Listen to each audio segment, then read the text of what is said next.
Well, it is all being followed very closely here in the British capital, even if we have to say the Parliament is in recess, so on holiday. But we've got lots of rumours really circulating anyway, and that is indeed about a proposal, it would seem, that the British Prime Minister Theresa May is set to put to the EU. The EU, as you know, who has rejected so far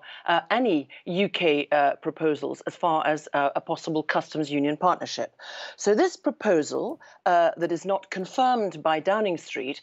is contained in an article in the British media that was originally set off by the Times, and it would be that above and beyond the 20-month extension or transition period that the UK already has, so as you know, the UK is leaving in March 2019, and that would take it up to the end of 2020, that the British Prime Minister Theresa May is set to ask for a 2-year extension. And that is why? Well, it is all to avoid a hard border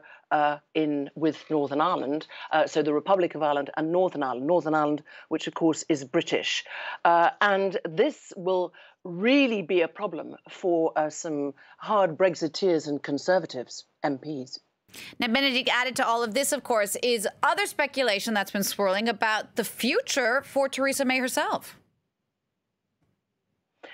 Indeed, and it is because of this lack of clarity, because of this division within the government itself, finely balanced, as we know, between hard Brexiteers and softer Brexiteers, the various options already rejected by the EU. So those rumours swirling about Theresa May's future are very much to do with, we expect a showdown in the British Parliament when early next month, when MPs come back from a short holiday,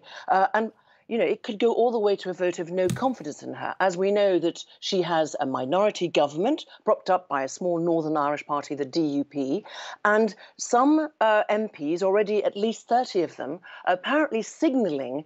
to the Prime Minister and to Downing Street that if indeed she were to push through for example, this 2-year extension, taking the UK to 2023, some 7 years after the initial referendum and the British people voted to leave the EU, they would be so unhappy that they would be actually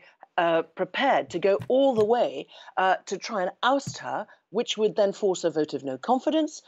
which would then force a general election. Their hope, ultimate hope, would actually be to replace her with a caretaker prime minister to then set somebody else in for the next general election. So a lot of rumours, a lot of uncertainty, which continues about Brexit and the UK position and the very future of the Prime Minister herself.